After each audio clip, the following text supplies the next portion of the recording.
Hi guys, welcome back, or welcome if you are new. Today's video is about my 12-week review and my 12-week planning. I know I've been hinting at this for a long while about how this one is going to be so different. And there's going to be some stuff you recognise, but there is a bit of a shift. So, first of all, what I want to do is, for those of you that are new as well, I want to show you what my blank planning document looks like. I mean, it's not completely blank because I've actually left some bits in there just to give you an idea. Yeah, so I always start off with my goals. If you downloaded the Kickstart in January, this is more or less a digital version of that. So I turned that into a paper document. Interesting enough, talking about that, see this? This is the new spring planner journal, bit of both. A couple of new graphics. I've tweaked the your daily journal page as well. That is, I've been spending the last 3 months kind of developing that a bit and to give you a bit of a more streamlined way of looking at your daily journal in a way that could help you. So the link for that is going to be in the description below, so you can go ahead and download that today. I'm so excited. I am also working on this digital version as well to give you an all-in-one, because for me at the moment I use it in all different places and it's not quite together, so I'm currently working on a complete digital version. So hopefully, fingers crossed, I'm going to have that for you either next weekend or the weekend after. Either way, it's coming and it will just be a video on its own, me showing you the full thing. Yeah, so okay, let's get into this. So this is what my blank one looks like. I said not completely blank, but you know, I always start off with my goals. My goals are always quite fundamentally the same. It's to lose weight, reduce my cholesterol, to move more, and I always put a tweak in there. So that last bullet point is for the tweak. So I'm not giving anything away just yet. And then the outcome is when I finish my 12-week review, I review on exactly the same document. Okay, so tactics. So I've left some of my core tactics in there just to give you a bit of a feel. Like I said, I'm not giving anything away just yet. So I always put in my core things. My journaling and my meditation will be a core with me probably for the rest of my life, because my morning journaling isn't just about the weight loss, it's about other stuff as well. It's about other things I want to achieve in my life. So it's not just that, it's not just the weight loss. So I know that that's worked so well for my weight loss, that's why I've added other bits in, and that's why I'll continue to do it forever and a day. Then it goes down to the actual food, calories, food planning part, and that could be how many calories you're on a day. It could be guiding principles that you want to live by, like I want to be paleo or keto, or I want to intuitively eat, or whatever. So those are the tactics that you're going to do every single day. So for instance, it could be no snacking between meals. It could be no eating after 6 o'clock. It could be all sorts of things. So it's about the little steps that you need to take every day in order to stick to your weight loss plan. Yep.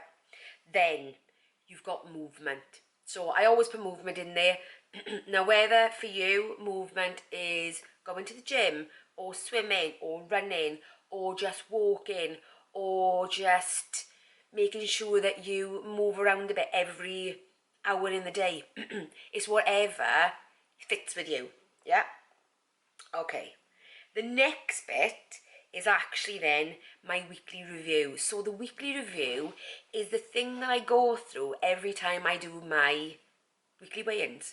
So that's why I always say to you, I've done my usual things, I've done my meditation, my journaling, my whatever else I go through in that day, and then staying on track. That was probably, I couldn't think what it was then.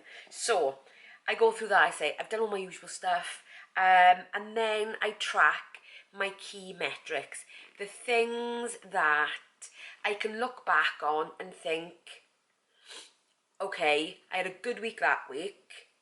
These are the key things that I did to help that go well. So if I ever need to repeat a week, you know, especially when you use it with another app, something like I use NutriCheck, at least then I can look back and I know exactly what I've eaten that week. So if you're ever struggling, you can go back to that week and go, right, okay, I had, these are the calories I ate, this is how much I moved, these are the amount of, even for me, sort of yoga sessions I've done, this is how much weight I've lost, this is what happened to my muscle mass, and actually, these are all the foods I ate to do it. So you can replicate that week.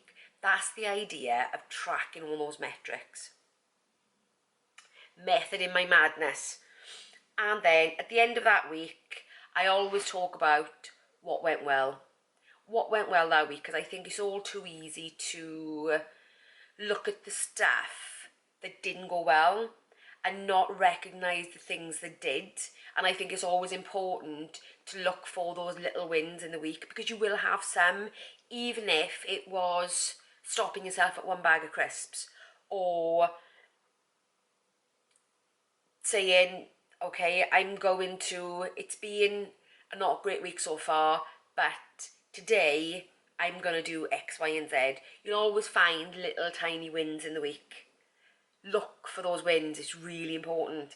Then to improve, I don't like to look on it as what didn't go well. I like to turn around and look to what I need to improve.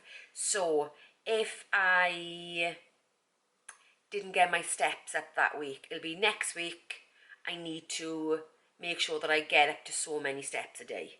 It'll be, I need to improve the amount of water I drink. I need to improve. So it's not actually, this didn't go well this week. It's like actually, those things that didn't particularly go well, you think, okay, how can I improve it? So you're always looking on the positive side of it. It helps. I can promise you it helps. And then any little adjustments. So if you have been trying to implement something and you've gone a little bit too extreme with it, then you can say like, so for instance, walking, like me, you know me, I always set myself at 8,000 steps a day. But if I've had, especially over winter, when I've looked down and thought actually my steps are really down, it could be actually next week I'm going to make sure that I try and hit 7,000 steps. So then you're kind of adjusting as you go, and you're doing what you need to do to like stay on track. It's all about the positive mindset. So with that, let's get into the actual review itself. So I set myself a goal of losing 12 pounds. I actually hit 6.9, and actually, as you know, if you've been around here, and if you're not and you're new, I took a month off in February because I just felt like my body needed it, and you've got to kind of listen to yourself, you've got to listen to your body, and I needed it. So if I look at then, I was only actually properly in a deficit for, or actively in a deficit for 6-7 weeks out of that time. Then I'm actually on target. I've actually hit my target smack on, basically. But, you know, it didn't go that well because I had the virus. But yeah, so the next one, improve my nutrition to reduce my cholesterol. That is a goal every single time. So the last time I had my cholesterol checked, which was summer last year, I was 6.5, and I've just had it checked in this first quarter of the year, and it's down to 5.9. So chuffed with that. I am so pleased, so incredibly pleased. And I do know that has come from me starting to eliminate processed foods from my diet. I definitely know that that big drop has happened as a result of that, because I know that I didn't do that the last time, and my cholesterol did come down a bit, but not to that extent. So I know that that's having some sort of impact. So I know that's definitely going to be a way forward. Yoga. Do mostly 3 sessions per week. Coming up towards the end of the challenge, in the last sort of couple of weeks, I was hitting sometimes 3 sessions a week, sometimes 1, sometimes 2, but which was more than what I did at the beginning when I wasn't in any at all. So I partly hit that. And I initially set out as well to do a reflective journal at the end of the night, because I was hoping that it would help me with my sleep. But then I figured out that actually it had no impact on my sleep whatsoever, but other things did. So I thought, well, actually, I don't need to be doing the reflective journal at this present point in time, because actually things are pretty good. And I used to use my reflective journaling when I was going through perhaps tougher times. So I don't need it right now, so I stopped it. I stopped it after week 2. So then I'm going to my tactics, and I also review the tactics to see whether the new tactics I put in are actually working for me. So my usual ones, like my morning journaling, my meditation, I mean, obviously I'm going to say yes, absolutely, they've gone really well, because they have, because they are my core, okay? Evening journaling, no. So I've said, well, actually, it stopped after week 2 because actually it didn't go that well. Right, 1600 calories a day. It was low enough for me to lose the weight that I needed to lose within that time. So then I look at continuing that. So that's another part of what I do as well, is actually reviewing it. How well did it go? And would I continue to do that thing? So yes, I'm going to continue to do that. My breaks every 3 weeks. Yeah, that's gone really well. Continue to do that. 15-hour fasting window. Now I started doing that because you can add tactics in at any point. So I added this tactic in at week 10. So I did a week 10, 11 and 12. Will I continue to do that? Yes, it went really well for me. As you know, like I said, if you've been around your pregnant at the time, when I do my week break and I come back after the week break, I always started with about a 3-day time restrictive eating, intermittent fasting, whatever you want to call it. So I shorten my eating window in order to make sure that when I get back on track, that those calories, that I'm in calorie, it makes it easier. But I've extended that to 5 days a week on an ordinary week. And I've quite enjoyed it again. I did do it way back when, but between that and Slimming World, I couldn't manage the two. But actually now I'm in a bit of an even keel and I'm eating normal stuff as and when I want to, then it's working quite well, even though I did come a little bit of a cropper one week when I didn't get enough calories in before my fasting window started, and then I ended up having 2 nights where I was hungrier than I wanted to be going to bed. So I adjusted it after that and thought, right, okay, I need to make sure that I've eaten well enough that day. So, and it's been good ever since. So yes, we'll continue to do that in some form. I'll come on to that in a minute. What else? Tracking accurately. Yes, essential for me. Absolutely. I have to track. If I want to lose that weight, I have to track. It's not something I want to do forever, but while I'm in deficit, while I'm losing, that is definitely going to be part of my tactics. Worked really well. We'll continue to do that. 8,000 steps a day. Well, as you know, we've been watching my weekly weigh-ins, that I haven't really hit them over winter. Weather being bad, motivation being low, illness and whatnot, bad weather.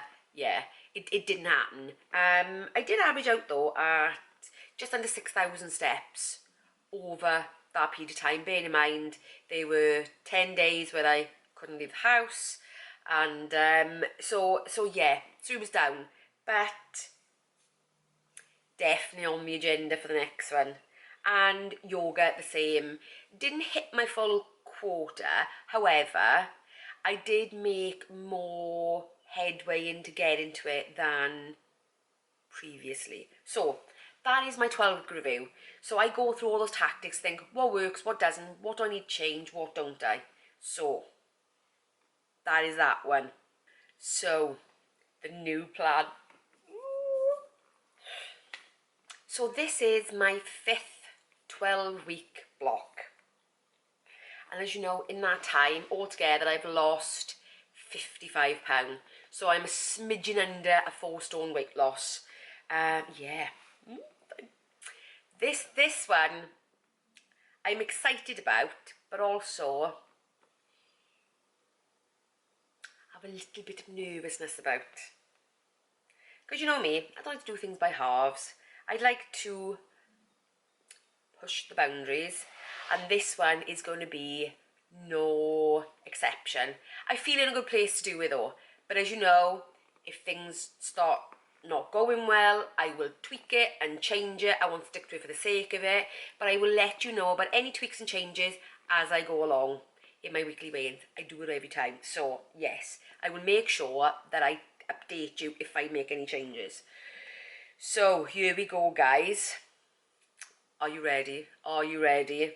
Pound loss will be exactly the same. So my aim is always to lose a pound a week. So lose 12 pounds within this time.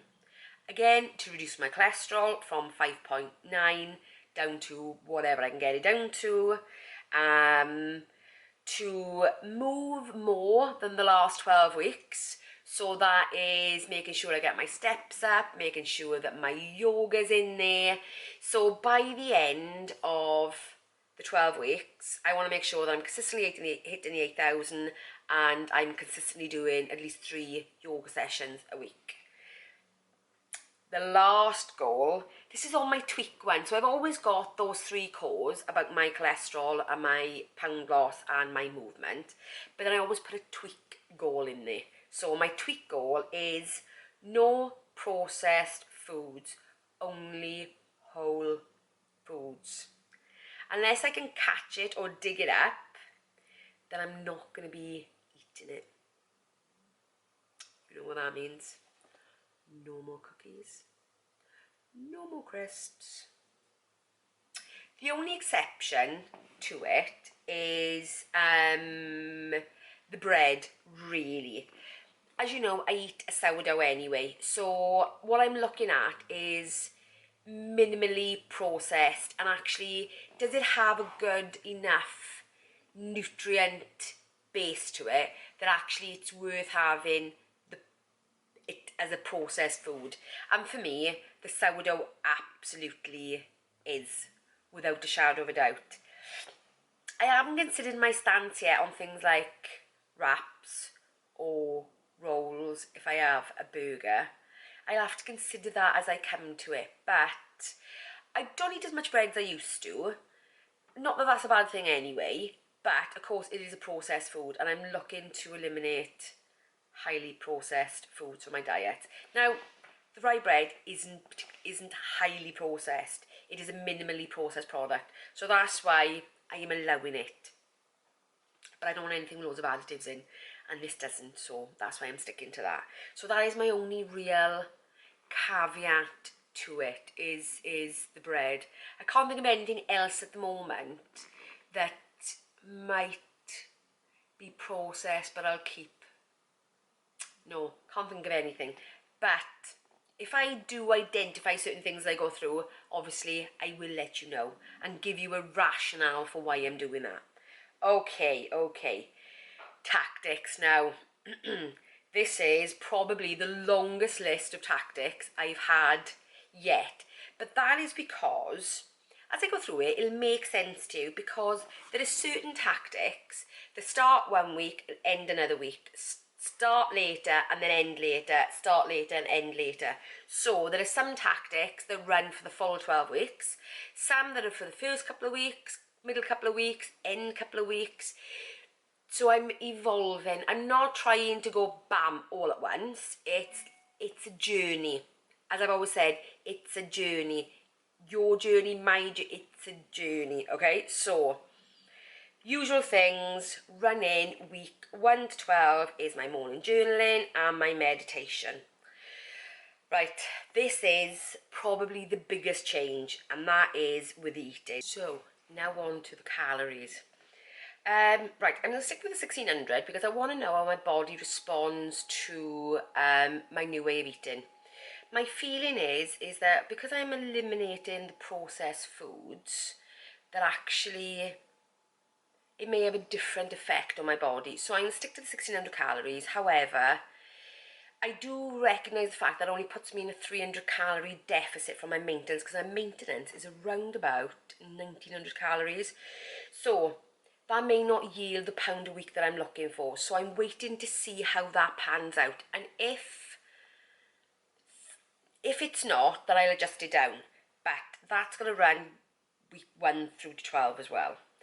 So my diet breaks, I am still doing those every 3 weeks. I'm going to be going back up to maintenance, which I said is just over 1900 calories, and really trying to make sure that I get up to those calories, because I haven't always been successful in doing that. Whether it's a mental thing, whether I it's because I'm so used to eating at lower calories. I don't know whether I've changed the food I eat. In fact, it's probably due to changed the food I eat, because actually last night I had a Chinese for the first time in a long time, and I realised I actually went over my calories, over my maintenance calories yesterday. So I realised actually how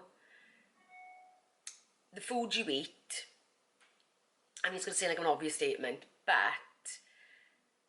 I always used to have a Chinese or some sort of takeaway every week, and I used to wonder why I never used to be able to stick within my calories, even my maintenance calories. But because of the foods I ate, it only goes to show how easy it is to get up there and get over it. And that kind of gave me a bit of a light bulb moment, I think, yesterday, when I realised how easy it was to go over my calories and thinking, well, normally I'm struggling, but because I've changed the way I've eaten, the foods I eat, it's harder to do. So I'm going to carry on with my breaks. I'm going to carry on tracking daily. So week 1 through to 4 is going to be me reducing those processed foods. Now, I've still got some foods in the house, things like Fibre One bars and stuff like that. I could just put them away, and I might, but there are some other things that I just think, no. And I've slowly been reducing my processed food anyway over the last couple of weeks. So I'm going to continue. I'm giving myself a big enough window to make sure that I eliminate all that processed food, like I said, with the exception of bread, out of that, only because it's sourdough. But yeah, so I'm giving myself the first 4 weeks to reduce that processed food to 0.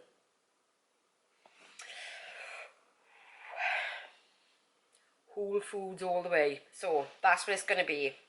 Next. So then from week 5 through 12, it is whole foods only. If I can't catch it or dig it up or pick it off a bush, I'm not going to be eating it. Like I said, the exception of my sourdough. What else? Okay. I've done a few bits of research, as I mentioned, over the last couple of weeks.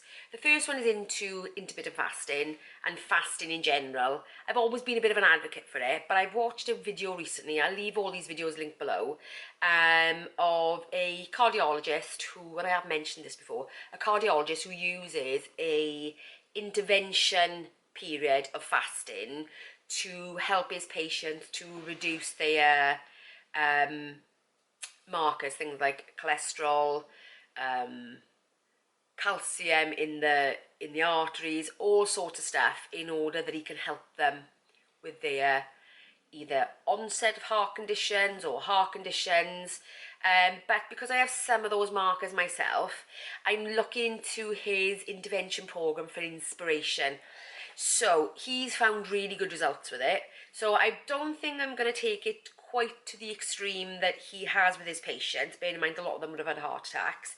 And as my cholesterol is coming down anyway, and my BMI is coming down, and all those other markers that he has in his patients that are really high, mine have already significantly reduced. So I'm already quite well into that journey. But I'm looking to use some of it, obviously, to bring those markers down further. That's the first bit. Yes, I'll go into the other bits later. So, fasting, right. So, for the first 1 to 2 weeks, I'm going to continue with my 15-9 Monday to Friday. Weekends, I take off. I probably drop down to like a 14, what's left after 14-10?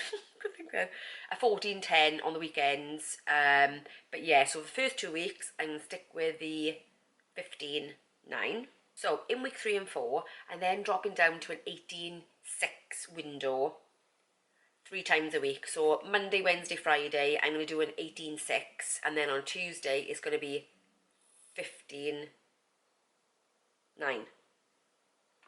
Yeah, losing myself. It will all make sense to me as I go through it, because, you know, trying to relate it, it's kind of difficult. Then, for the following 2 weeks after that, which will be week 5 and 6, I'm going to do 18-6, Monday to Friday. Then, so that's going to be for 2 weeks, weekends off. Then, the week after that, I'm going to be doing a 24 eating window. 3 times a week. Monday, Wednesday, Friday. So that means generally probably only having maybe a meal and a snack on those days, potentially, because it's only a 4-hour eating window. He recommends just one meal, but for me, I want to make sure that I try and keep my calories up as much as possible, because I don't want to drop that deficit too much. So I'm going to be using that 4-hour window very, very carefully to make sure that I'm getting my as many calories of those 1600 as I can in those days. Now, he does take it to another level after that, where he gets them to do that for a little while, and then on one day a week he does a 36-hour water fast. So you would eat your evening meal that one day, and then you wouldn't eat anything until breakfast, not the next day, but the day after. So he drops it down to that. I am not entirely sure I want to take it that far. I know people that, you know, if you watch Jackie can, Fat to Fit, Fat to Health, not Fat to Fit. Fat to Fit is Laura, Fat to Health is Jackie. So Jackie does 24-hour fasts, at least, I think once a week. I'm not sure yet. I'll wait to see how I feel when I get there. If I think that it is doable and it would be beneficial to me, then I will consider it. But at this present point in time, it is not in the plan. I may get to even that 20-hour fast, 4-hour eating window and say, actually, do you know what, guys? I'm done. That's enough for me. We'll have to see. But I'm staging it. It's a gradual increase. So I'm gonna see how I go with it. And actually, if I get to the point and I just think, no, I'm sick of the fasting thing, I will just stop it or drop it back down to you know, a bigger eating window. You know me, I will always change it if it's not working. I won't stick with something for the sake of it. Okay, what else? Yeah, I've also built in, actually, me saying that, so obviously I know I've just had that thought, but I already thought about it, so I built in a fasting review at week 8. And that is at that point, once I finish that 20 fast 4-hour eating window. So I've actually built in a review for myself to make sure that at that point I am reviewing it and saying, right, is this working? Okay. Next thing is movement. So I'm going to give myself a little bit of grace on this, because obviously I'm making other changes. I'm making those fasting changes. I'm making those whole food changes, even though I have introduced it into my plan over the last 3 weeks of being in this deficit. So I have introduced it already. So I'm not going into it cold. I have been practicing, if you like. Yes, so movement. For the first 4 weeks, so week 1 to 4, I'm giving myself a little bit of grace and saying 7,000 steps a day. So I'm hitting 6 every day anyway. So it's making sure that I get to that 7. I've given myself 4 weeks to get to 7,000 steps a day. Then from week 5 through to 12, 8,000. No excuses. No excuses, guys. And yoga, because I've been pretty much getting it in. I'm not giving myself any grace with yoga, because you know what, I really enjoy it and I find a big benefit in doing it. So week 1 through to 12, 3 times a week, no excuses. So guys, that is the plan. That is the plan. It's a lot, I know. So my core stuff, whole food only by the end of the 12 weeks. Trying the fasting for the intervention. It's not a way of life. It's not something that you potentially could continue to do, I think, because even he spoke about what maintenance looked like, and he said maintenance looked more like a 2 meals a day 3 on the weekend. He said, so if after you'd done all the intervention, he looked at a maintenance of looking more like that, 2 meals a day, 3 meals on the weekend, to help keep your weight in check and to help keep those markers down. So it is an intervention, it is not a way of life, at least not for me anyway. So yes, that is going to be that. And movement, it's making sure that by the end of that 12 weeks, I am definitely moving more. And that brings me on to that last bit of research really, because obviously I've done research into the whole foods as well, and I've spoken about it extensively about processed food, how it raises your ghrelin levels, makes you hungrier. So that's the reason for that. The fasting is to bring down my markers, and the movement is my most recent bit of information, and I did speak about it on one weekend vlog. There is a book called Burn, which I'm waiting for the paperback to come out, but I've watched so many of his interviews, I think I got a pretty good idea. And he talks about your body only burning so many calories in a day, regardless of what you do with it. So exercise in the beginning, if you do a lot of training, yes, that will push you a little bit further into your deficit in the beginning, and your body adjusts very, very quickly. So after about 3 to 4 weeks, your body adjusts to that new movement and then uses less calories to do it. Or more importantly, it doesn't use less calories to do it because it's the same amount of calories. So if you do a 30-minute walk and it costs you 300 calories, then in 4 weeks' time, unless you've increased your body weight somehow, it's still going to be 300 calories that you burn. 4 weeks, 5 weeks, 6 weeks, 7 weeks, it'll still be 300 calories that you burn. But what your body then does is, it then takes calories away from other functions in your body. Now, before you think it's a bad thing, it will always do your vital things first, like your brain, like your heart, your core functions. It will always take the calories for that first. It'll always make sure that it's using the calories on that first, or if not, taken from your body's reserves, obviously. But what it does do then, it starts down-regulating things like the process that causes inflammation in your body, which isn't great.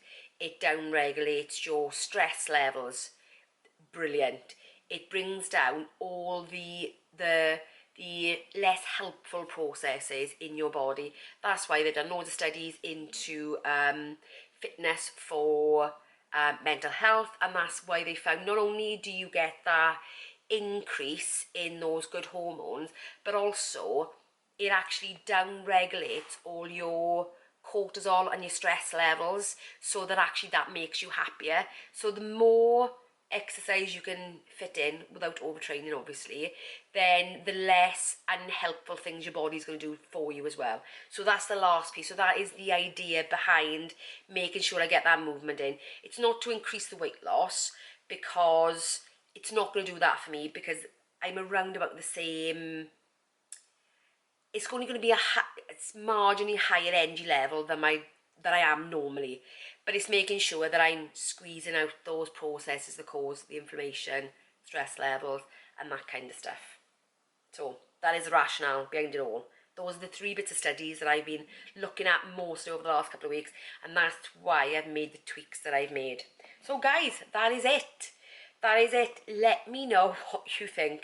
Do you think I'm mad? Do you think, I don't know, I wonder what some people think. I know what my husband thinks. He just looks at me and goes, I don't know what you're doing. But it works. And this is about trial and error. It's about finding what works for you, your journey, your body, your life. You decide. This is right for me. It may not be right for you. It may not be right for somebody else, but it may be right for somebody else. So maybe somebody else will go, well, actually, I wouldn't mind giving that a go as well. So let me know how you're doing. What's your plans? Do you review your weeks? Do you make tweaks? Do you do trial and error a bit like me? You know, me and my little weight loss experiments.